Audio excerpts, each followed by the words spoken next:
3 of Vigilante opens with this chilling atmosphere. Like the nighttime streets aren't just for walking anymore. They've basically turned into hunting grounds. And it's no longer just our main guy out there. A whole wave of copycats is starting to surface. People clearly inspired by the Vigilante's ruthless approach to dealing with criminals. Some of them are just roughing up offenders, but others are going as far as killing those who've managed to slip through the cracks of the justice system. Naturally, the media latches onto it like wildfire. Talk shows are nonstop, full of heated arguments and people shouting over each other. Some defending this brand of justice, saying it's the only thing that works when the courts fail. Others warning that it's just more crime disguised as morality. It turns into this messy, tangled debate that really makes you question where the line is. What counts as justice, and who actually gets to decide? From the sidelines, Ji-yong and his friends watch as the news explodes and the police struggle to manage the wave of public outrage. The station is in chaos, buzzing with pressure and noise, but Detective Jo Heon stays calm. He keeps his focus locked on the original mission, tracking down the real vigilante. The problem is, the trail has gone cold. Ji-yong's back at school, laying low. Meanwhile, reporter Mi-ryeo is zeroing in on the vigilante as well. She's chasing down a case that has the public fuming. A truck driver who ran over a delivery man and got off with just over a year in prison. What she doesn't realize is that Ji-yong is already ahead of her. He's seen the footage, read through every page of the file, and the smug, remorseless expression on the driver's face, that alone was enough to seal his fate. The vigilante is coming for him. But before the weekend hits, something unexpected happens. One night, Ji-yong's friend Son-wook catches him poking around in Professor Joon-yeop's office. Ji-yong shrugs it off with a quick lie. Couldn't sleep, just getting some work done. Days pass at the academy, routine on the surface, but Ji-yong has already locked in his next move. That weekend, he tails the truck driver and ends up overhearing a conversation with the victim's grieving mother. The man's arrogance is jaw-dropping. It makes Ji-yong's blood boil. But then the twist.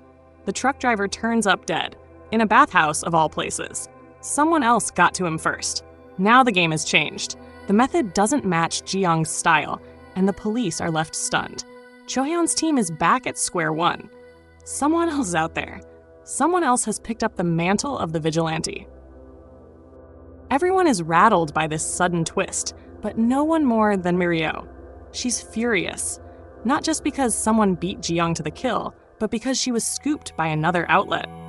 Her episode on the truck driver hadn't even aired yet when the story blew up, leaving her chasing headlines instead of making them.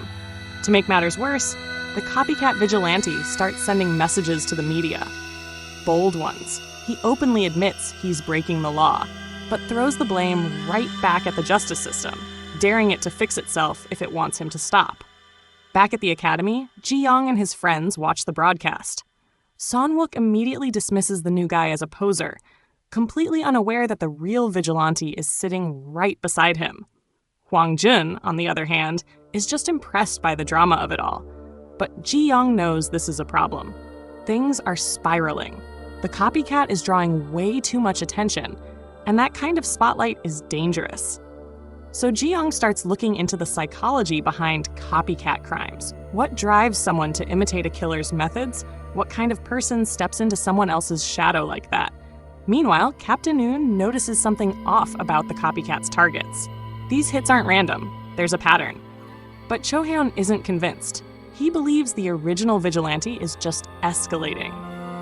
While the police clash over theories, Mi-ryeo, ever the opportunist, pitches a bold idea to her boss, a live debate on her show. She wants to position the station as the vigilante's unofficial mouthpiece. During the broadcast, she doesn't hold back, blasting lawmakers and a broken legal system that, in her words, punishes victims twice. To her, the vigilante isn't the issue. The law is. And then tragedy strikes close to home. The kind Ajumma who's always looked after Ji-yong is run down in the street. A bystander steps in and roughs up the reckless driver, but it's the Good Samaritan the police arrest, not the driver. Ji-yong is livid. It's that same deep, burning anger rising again, and this time it's getting harder and harder to keep it under control. When the weekend finally rolls around, Ji-yong heads home, but he can't shake a nagging feeling. Restless, he follows a hunch to a quiet, out-of-the-way part of town, a low-rise building where a key witness is being kept under protection. What he finds there stops him cold.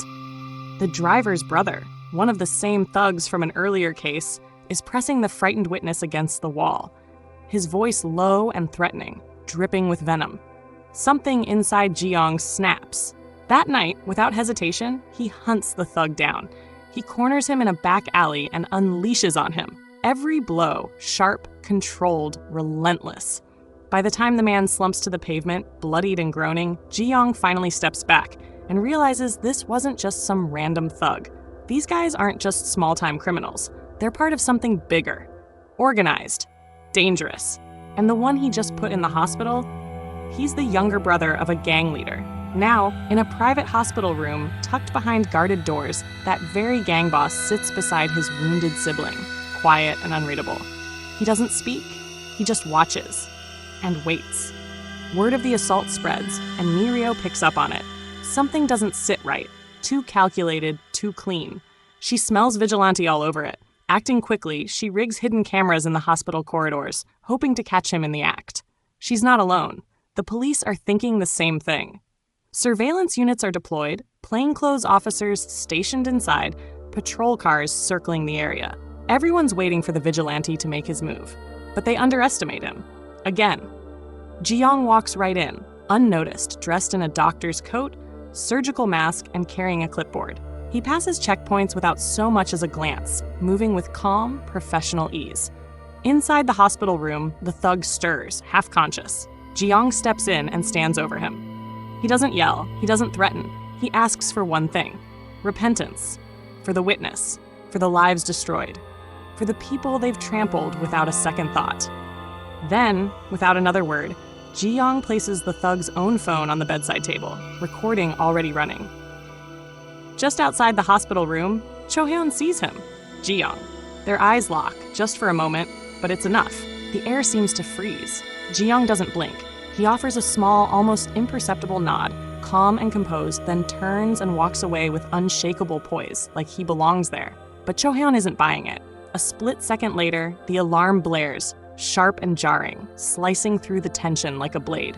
Shouts explode through the corridor. Chaos descends. Ji-yong moves instantly. The white coat slips off his shoulders in one fluid motion, discarded like a second skin. He ducks into a side hallway, slipping past staff and patients with practiced, surgical precision. Every movement is honed. He's in his element now, pure adrenaline and instinct. Fluorescent lights blur overhead, polished floors flash beneath his feet, the sterile maze of the hospital closing in around him. And then, stillness. He pushes into a maintenance stairwell, lets the heavy door close behind him with a dull clang. Silence swallows the noise. By the time Cho Hae-hon's team reaches the lower exits, Ji-yong has vanished. But he's not the only one watching his own steps. Unseen, hidden in the hum of electronics, Mi-ryeo's camera continues to blink red. It's been there the whole time, watching, recording, waiting. And the story isn't done yet. Just as Ji-yong disappears into the night, another figure begins to move. On a higher floor, untouched by the chaos below, the second vigilante strikes. Clean. Brutal. The gang member is killed with quiet efficiency, no theatrics, no warning. Then, with a sudden crash, the body smashes through a hospital window and plummets to the pavement. The sound shatters the night. Mi-ryeo's camera catches every second. A blur of motion, the fall, the impact. Another death, another headline, and the game just changed. Again. Ji-yong crouches in the shadows just outside the hospital, eyes locked on the broken body sprawled beneath the shattered window. Glass glints under the streetlights, a brutal reminder of how close he was, seconds away. And still too late. The reality hits hard. He wasn't the one to end it. Someone else got there first. Then he notices it, an ambulance pulling away from the rear of the hospital. No sirens, no rush, just gliding off into the night like any other emergency call. But something's off. Too quiet, too clean. Without hesitating, Ji-yong moves. Inside the ambulance, the air is sterile and metallic, the faint sting of antiseptic clinging to every surface. And across from him, sitting with eerie calm, is the masked man, the copycat. The silence is heavy, humming with tension. Ji-yong's breath is still ragged from the chase, his heart pounding in his ears. His voice comes out low, sharp, laced with disbelief. "Who are you?" The masked man turns his head slowly. There's a pause, just long enough to make Ji-yong lean in, and then, beneath the mask, a grin spreads. "Nice to meet you, Ji-yonga."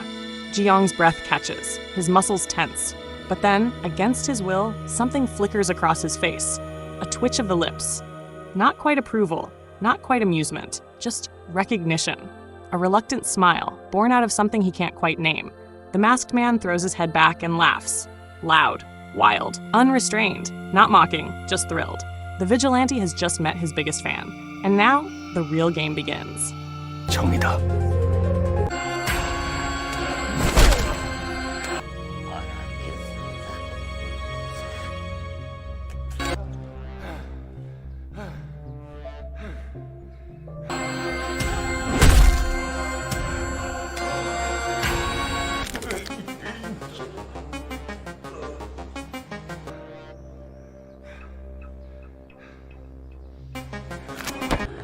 살고 싶어.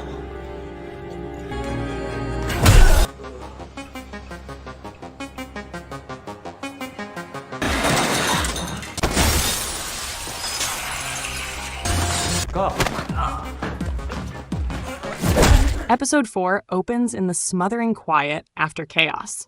The hospital walls, blindingly white under fluorescent lights, feel almost too clean, like they're trying to erase what just happened. Jo Heon stands alone in the room where the Ajuma's killer took his last breath. The air is thick, not with grief, but with unease.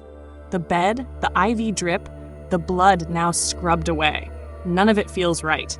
Something is off. Jo Heon's gaze sweeps the room with clinical precision, noting the smallest inconsistencies. His instincts, those quiet alarms honed by years on the force, won't stop blaring. This wasn't just a clean hit. It was deliberate, controlled. Someone knew exactly what they were doing. And Jo Heon knows one thing for sure. The game has changed. It's no longer just about the original vigilante. Meanwhile, far above the sleeping city, Ji-yong sits rigid in the passenger seat of a stolen ambulance. The hum of the engine buzzes faintly in his ears, but his mind is miles away. Next to him, the masked copycat practically bounces in his seat, giddy with adrenaline. "Isn't this amazing?" he says, eyes bright behind the mask. He glances at Ji-yong, waiting for a reaction. "Aren't you worried about the CCTV?" Ji-yong doesn't turn. His voice is flat, unreadable. "You took care of it?" "Already done," the impersonator grins. "Everything's set." Still, Ji-yong says nothing, just stares ahead as the city lights blur past. Then, with a sudden jolt, the ambulance swerves off the main road, tires screaming as it races up the ramp of an abandoned rooftop garage. The vehicle screeches to a halt under the night sky, empty and echoing. The masked man throws open the door, stepping out with a theatrical spin. "This isn't a game," Ji-yong says finally, voice low and sharp. But the impersonator just laughs, stepping closer. "That's where you're wrong. It's the most important game there is. We should team up." Ji-yong doesn't hesitate. The moment the words leave the man's mouth, Ji-yong strikes. Fists slam into flesh, each blow clean and punishing. The masked man barely gets his hands up before he's overwhelmed, stumbling back, blood streaking the inside of his mask. Ji-yong grabs him by the collar and drags him to the edge of the rooftop. The impersonator dangles there, gasping, beaten and stunned, the wind tugging at his coat. Ji-yong leans in, eyes like fire. "Stay out of my way." Then he lets go. Not over the edge, just enough for the man to fall hard onto the rooftop, crumpled and broken. Ji-yong walks away without looking back. Back at the hospital, the fluorescent lights hum in the quiet as Cho Heon sifts through files, his eyes sharp, movements precise. He's searching for a face, just a flicker, a shadow from that chaotic night. But every profile he flips through is a dead end. No match. No name. Just silence. The trail is vanishing beneath his feet, and that gnawing feeling in his gut only deepens. Across the city, Mi-ryeo sits hunched over her laptop, the glow of the screen painting her face in tired blues. Frame by frame, she scrubs through the hospital's security footage, eyes narrowed, refusing to blink. Then, there, barely a second. A figure slips out a side exit, hood drawn low. It's blurry, nearly lost in shadow, but she knows. The real vigilante. She leans back, heart thudding. She's close. Meanwhile, Ji-yong is lying low. His body is sore, muscles aching from the rooftop brawl. Every breath reminds him of the fight. Then a buzz. His phone lights up beside him. Another message. It's from the impersonator. He stares at it for a beat, unreadable, then locks the screen. No reply. Left on read. Enter Cho Kang-ok, a chaebol heir with a politician's smile and a billionaire's arrogance. He walks into Mi-ryeo's office like he owns the place, because in some ways, men like him always do. He doesn't knock, just strolls in, tailored suit crisp, smile sharp and knowing. He's the impersonator, but he hasn't just been mimicking Ji-yong. He's been shielding him, quietly using the vast resources of DK Group to erase CCTV footage, reroute investigations, feed the police dead-end leads. It's all been calculated, controlled. Mi-ryeo doesn't care. She doesn't flinch, doesn't offer the flattery Kang-ok is so used to. Her eyes are locked on her screen, already moving to protect her footage. She's not here to dance with billionaires. She wants the real vigilante, Kang-ok. Unfazed, picks up a USB from her desk, the one with her exclusive footage, and pockets it casually. "Let's see if we're on the same side," he says with a cryptic smile as he walks out. Mi-ryeo just scoffs. A slow, amused laugh escapes her lips. Oh, it's on now. Across the city, Jang Soo-nil is spiraling, grief turning quickly into rage. His brother's death has lit a fire under him, and he's rallying the gang, ready to strike back. But before he can even make a move, Jo Heon tracks him down and cuts him off. Hard. A fist to the gut, a hand to the throat, and a warning as cold as steel. Back off. The vigilante is his problem. And he's not about to let some street-level thug wreck the investigation or spark an all-out war. Still, chaos brews beneath the surface. Inside the station, frustration mounts. There's no footage, no fingerprints, no useful intel. Just silence and shadows. In the middle of it, Jo Heon starts voicing the theory he's been quietly turning over in his mind. Maybe the vigilante isn't just a step ahead. Maybe he's one of them, a cop. Someone with access, training, and the instinct to vanish. He takes that theory to Professor Jo-yeop at the academy. And, just by chance, or maybe not, he bumps into Ji-yong on campus. Their eyes meet for a brief moment. Recognition flickers in Jo Heon's gaze, but he masks it quickly, offering a polite nod and nothing more. Later, sitting in Jo-yeop's office, Jo Heon leans in. Let's say, hypothetically, the vigilante isn't a villain. Let's say he's a good man. What then? The question hangs heavy in the room, daring an answer no one wants to speak aloud. Meanwhile, Mi-ryeo is pulling at a different thread entirely. She's deep into Kang-ok's financial web, digging through paperwork and fake subsidiaries. One name keeps surfacing: Seoul Future Resources. On paper, it's a bland import company with a hand in entertainment. Off paper, it's a front. Gambling, drugs, racketeering, the works. And at the top sits a ghost, Kim Sam-doo. Slippery, connected, dangerous. Mi-ryeo partners with fellow journalist Dae-seok to blow it open. He already has a lead, an actor, Yoon Jae-hak, long past his prime, but with secrets worth hearing. He claims to have ties to Sam-doo, dirty money, and hush-hush deals. They schedule a meeting. But when Mi-ryeo and Dae-seok arrive, Jae-hak is dead, hanging from the ceiling in his tiny apartment. The police are quick to label it a suicide, open and shut. Mi-ryeo doesn't buy it. The scene's too clean, the timing too perfect. She stares at the chalk outlines and cold walls, jaw clenched. Someone wanted him silenced, and now she's done playing nice. As the weekend settles in, there's something different in the air, a subtle tension that prickles at the edges of Ji-yong's senses. Shadows feel heavier, footsteps echo longer than they should. He knows it instantly, someone's watching him. So Ji-yong takes control. One afternoon, in broad daylight, he walks right up to Detective Jo Heon on campus. His tone is casual, his smile easy, like the run-in is just coincidence. They talk, exchanging pleasantries, discussing the vigilante case, the media circus that's erupted around it. But underneath the surface, it's anything but small talk. It's a quiet chess match, each word chosen with care. Jo Heon probes gently but purposefully, steering the conversation toward blurred lines between justice and revenge, between enforcing the law and taking it into your own hands. Then he lowers his voice just slightly and delivers a warning. Change course, while you still can. Ji-yong doesn't flinch. He holds Jo Heon's gaze, offers a polite chuckle, a vague response that dances just shy of admission. But as he walks away, the smile drops. He heard it loud and clear. Jo Heon's not guessing anymore. He knows. And worse, he's preparing. In a flashback, we slip into Cho Heon's world, his thoughts, his strategy. He's been turning the pieces over in his mind. The vigilante might not be some hardened ex-con or disillusioned detective. What if he's someone like Ji-yong? Young, sharp, clean-cut. The kind of man the public would love. A symbol they could rally behind. A hero. And that's the real danger. If the truth comes out, if someone like Ji-yong is revealed to be the vigilante, the public won't be outraged. They'll be inspired.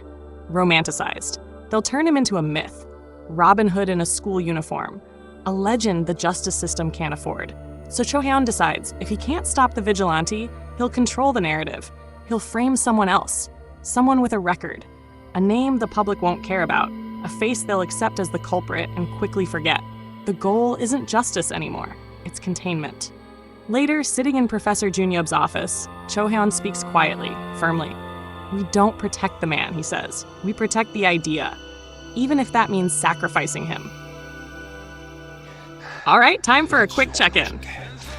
We've just finished watching episodes 3 and 4 of Vigilante, and honestly, I'm still really into Ji-yong as a character. JOOHYUK totally nails it. He brings out so many layers of Ji-yong's personality effortlessly. You really get the calm, collected side, but also that simmering intensity underneath. Then there's Yoo Ji-tae as Cho Heon, the sharp, no-nonsense detective. Seriously, he fits that role perfectly. I honestly can't imagine anyone else pulling it off better. Now, about the new character, Cho Kang-ok, the chaebol played by Lee Jun-hyuk, I find him pretty interesting, but at the same time, he feels a bit cheesy and unrealistic. It's like the show is trying to shake things up with this flashy twist, but it doesn't quite land naturally. It comes off a little over the top, which makes it hard to take him completely seriously. Hopefully, they'll give him more depth as the story goes on, so he feels less like a gimmick. And then there's Mi-ryeo. I've got to admit, she's kind of frustrating. I actually find myself rooting against her the most, which I think is totally intentional. The show seems to be using her character to highlight how toxic and manipulative the media can get when they're desperate for a story. It really makes you think about the bigger picture and how the way stories are told can impact everything. As for pacing, the show's been pretty solid so far. It moves along smoothly without feeling rushed or dragging, which is always a good sign. But you know how these dramas tend to be. The real test usually comes around the third quarter, when things either ramp up in a really satisfying way or start to lose steam. So I'm definitely curious to see how they handle that part. What I really like is how the show keeps introducing new plot points that feel totally natural, not forced at all. Every development feels like it belongs and ties back to the main story without leaving you confused or overwhelmed. That kind of storytelling is what keeps you hooked, episode after episode. All in all, yeah, I'm genuinely enjoying the show so far. How about you? What do you think is going to happen in the next few episodes? I'd love to hear your thoughts, so drop a comment below. And don't forget to stick around for part 3 over on the Star Planet channel.